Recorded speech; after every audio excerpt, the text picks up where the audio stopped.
Sa amin sir, transparent. Gusto namin, ayun o, tingnan nyo kasi.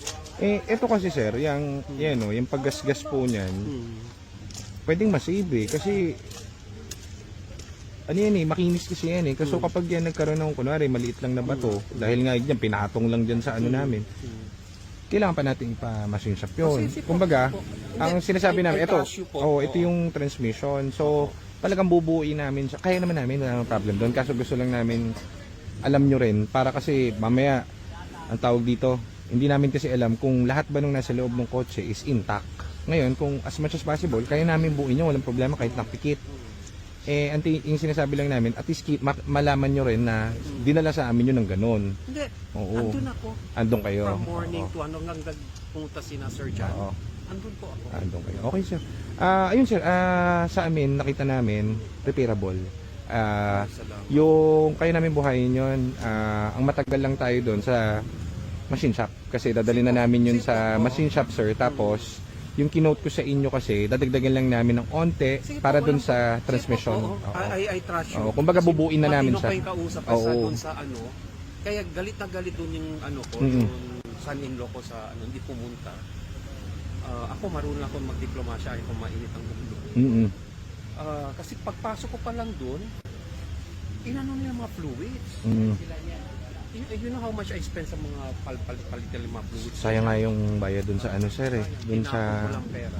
Oo, sayang. Saka hindi pa inayos yung... Sana kinabit man lang yung... Tinapon ko yung pera. Oo. Magandang tanghali sa inyo guys. So samahan niyo ako ngayon dito sa ating secret passage. Ayan. So, eto guys, meron tayo dito ng EcoSport na ni-refresh yung engine. So, ito, masisilip mo dito, wala. Hollow. Wala siyang engine. So, eto guys, galing to sa Ford actually. Kaso, may mga repairs sila doon na medyo masyado na mataas. Hindi na kinaya ng budget nila sir. And then, dito, tinanggihan na sila eventually. So, since follower natin sila sir, dinala nila dito. So, nag-inquire sila sa atin. Tapos, tayo naman, syempre, tinanggap natin yung trabaho. So, ito, Ford EcoSport na Trend Blue engine. So, ito, bubuhay na natin to kasi dumating na yung engine ngayon. So, i-assemble na natin. Ito na yung engine nung EcoSport nila sir. So, ito, binubuo na siya. Dito na rin lahat ng mga parts and everything. So, pati engine oil filter, lahat na ikakabit na rin dyan. Pati spark plug. So, ayun lang. So, after neto, babalik na natin siya dun sa makina. Tapos, stress test na natin to. Papalapatin na natin lahat ng papalapatin. Tapos, ayun na, always. So, yun guys, ito yung mga parts na ikakabit natin. Nasa sa engine. So, ito yung mga sa clutch parts. Ito yung clutch, tapos, yan, release bearing. Tapos, yan, valve cover gasket, oil filter, water pump, tapos yung timing belt. So, all in na lahat yan, pati yung engine oil, tsaka yung spark plug. So, lahat yan, original Ford Motocraft lang guys. Pag tayo doon. So, yun guys, again, yun na lahat nung recap nung gagawin natin lahat dito. So, tapos na yung engine, binubuo na lang lahat ng components, tapos sasalpak na lahat dito.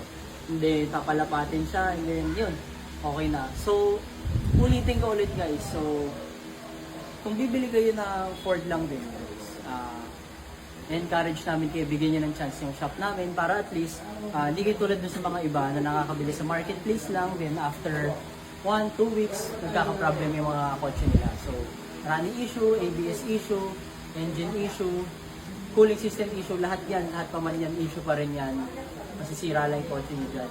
So bigyan nyo ng chance yung GTA para at least kahit paano yung makukuha yung unit is all good. So palit yung training yan, ABS, refresh engines and everything.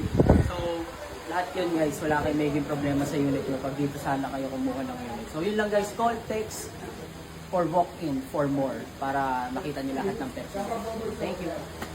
Ito katulad nito. Yung kanilang mga bracket. Iba, tinks na lang namin para... So ito, tinowing sa atin to Tinowing, tapos nakahiwalay yung ano, makina, tranny, and everything. So ngayon, Ford specs, balik sa dati, stock. Original yan. Tapos, ano kasi to, ang issue nito, nabaha to, no, pre? Lubog to. So, dinala sa kasa to, can't afford sa kasa, masyado mahal. So, binaklas ng kasa, pinatowing dito, binuuna natin lahat ng dapat sa kanya. So ano na lang kulang natin dito, fan motor na lang, then detailing, tapos siguro ito kung papagawa niya pa yung mga ano natin, yung mga kalawang niya. Oo, Papa. malinis naman, hindi naman siguro. Sa malinaw na kung baha lang siya naidaan.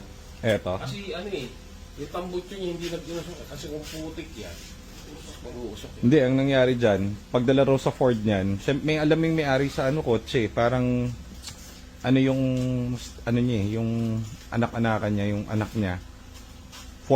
Honda boy naman, may shop ng Honda. So sabi niya, sabi niya, sir, may idea ako eh. Eh ginawa daw sa kasa, alam nang nabaha, change oil daw, tapos siningil sila ng malaki. Ang nangyari, kumbaga may ano siya, nagigets niya yung ano, yung idea na, teka nga, nabaha na nga eh, baba nyo na yung ano, yung makina. Eh pinag ano pa raw sila, syempre by the books. O ganyan. O ayos yun ah, ano yan? Ah, susi.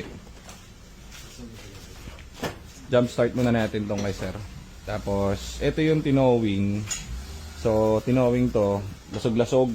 So, sa ating pinagkatiwala yung unit ni sir. Papanood tayo ni sir. So, sentimental value sa kanya to eh. Kasi workhorse ni sir to eh.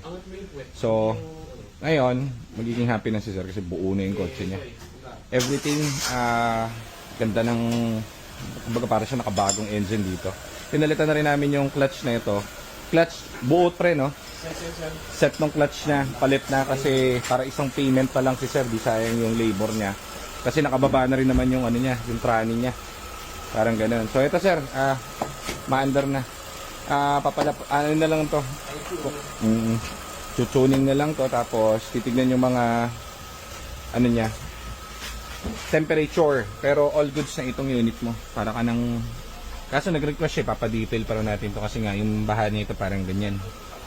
So, eto, di sa atin galing itong unit nito. Personal niya to, first own si sir dito, pero syempre, alaga natin to. Tuturing natin na parang sa atin. So, bibigay natin yung dapat sa kanya. So, lahat yan is Ford specs, langis, from O-ring, lahat.